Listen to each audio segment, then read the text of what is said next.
everyone, I finally get a chance to record and show you guys the final component for ramen, the soup. Probably the part that everyone associates with ramen, the soup is a vital component. There are two variations, a Chintan and a Python, and this week we'll be making a double stock Tori or chicken Chintan, which is a clear soup. I'll also show you guys how to make a lemon Shio Ramen using the Shio Tare I made previously as well.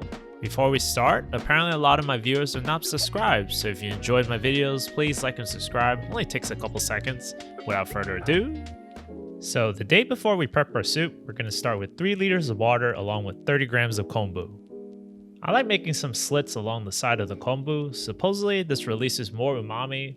I'm not sure if this is 100% true, but it's so minor, I do it anyway. So the reason this is a double stock is due to the fact that we will combine a chicken stock with a dashi stock.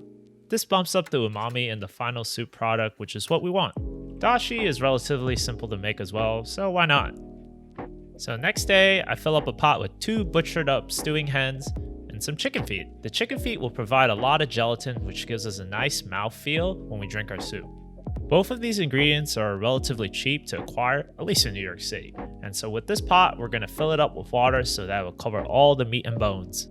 Stewing hens are readily available in New York City, and if you live here, just go to those Chinese hen houses. The hens are made for soup rather than eating normally, as the meat itself is super tough. Once the pot is filled, we will bring this up to a boil. When it has been boiling for a bit, you'll start to see some scum, and we're blanching the bones so the scum will rise to the surface, and we want to skim this scum off as it will cloud our soup. In Cantonese, we call this chutsu, and I feel like a lot of Asian soup recipes require this step.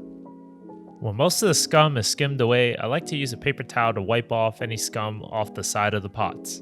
To be honest, this is just me trying to be extra and trying to get my soup as clear as possible. You guys definitely don't need to do this, I feel.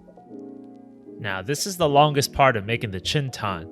We will reduce the flame to a very low simmer. There should only be a couple bubbles here and there. If there's a lot of bubbles, it actually disturbs the meat and bones, which will then make our soup not as clear, so we want to just basically have it at a bare simmer. We're going to simmer this for, I would say, a minimum of 4 hours. This gets down more to a science of extracting flavor from the bones, and from what I read, the optimal extraction time would be 6 hours for chicken bones. I personally like to do 4 hours because as the soup reduces and evaporates, I will then add the dashi stock later on to top it off with extra liquid. You can see from all the previous footage that there's barely any bubbles. I like to check back every hour to make sure the flame is not too high. Once I'm about to hit my 4-hour timer, I'll start prepping my dashi. I have a whole video that I'll link below if you want more details on how to make it, but the short version is this. Bring it up to a simmer, remove the kombu, bring it up to a boil, and finally drop in equal parts katsuboshi, in this case 30 grams. Let it seep for 10 minutes, then we're going to strain it. Make sure to press out all the liquid out of the katsuboshi with a spoon, then pour it slowly into the pot as some of the liquid has evaporated for simmering so long. Make sure to pour it in slowly so it won't disturb all of the bones. Also, there's a little bit of katsuboshi dust stuck on the bottom, and I try not to dump that in as well. Just from the look of this broth, you can see how yellow it is and that fat floating on top as well. The soup should be pretty fragrant at this point, but we will let this simmer for another hour before we add in our aromatics. This is a super long process, as you can tell, but most of the cooking time is hands off. If you have an Instant Pot, this can be done so much quicker, I'm not gonna lie. Alas, I don't have one, so I'm just gonna show you how to do it regularly. Time to add in our aromatics, and I kept it very simple. Some scallions, a small knob of ginger sliced up, and a couple cloves of crushed garlic cloves. And now finally, the last simmering period of 1 more hour, and then you can finally strain your soup. So the reason we add in our aromatics at the very end of the cooking process, from what I learned from other ramen YouTubers, is that the aromatics, like the name suggests, brings out a very nice smell in the broth. But in the end, we still want to taste this chicken broth with some of the sea elements from the dashi. That's the main focus here. I think this reasoning is very Japanese, as Japanese food emphasizes simplicity in ingredients, but you should be able to taste the main focus, which in this case is the chicken, without being befuddled by other elements. I don't know if this makes any sense or I'm just rambling, but something I thought about. Finally, after 6 hours, we can strain the soup.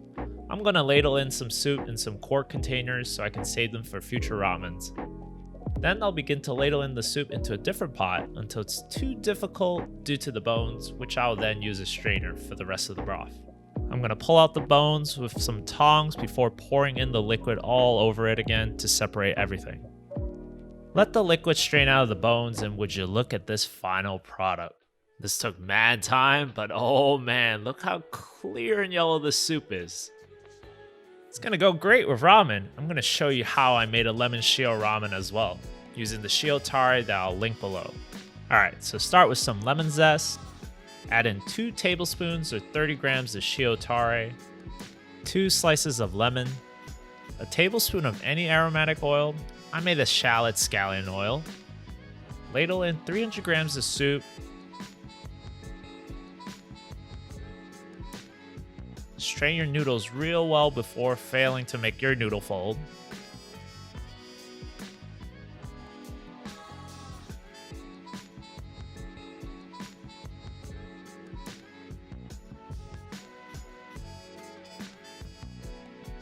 And finally, top it with your toppings of choice. I had some scallions, ajitama, pork chashu, fried shallots, and some nori.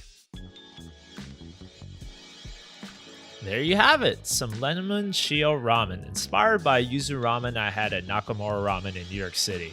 It's hard to get a hold of yuzu, so I opted for lemon instead, and boy, let me tell you how delicious this was. Flavor was super deep, but clean, so you don't feel like you're gonna pass out after eating this. Fortunately, I had no footages of my friends eating it, but they seem to all have enjoyed this, so that's always a bonus.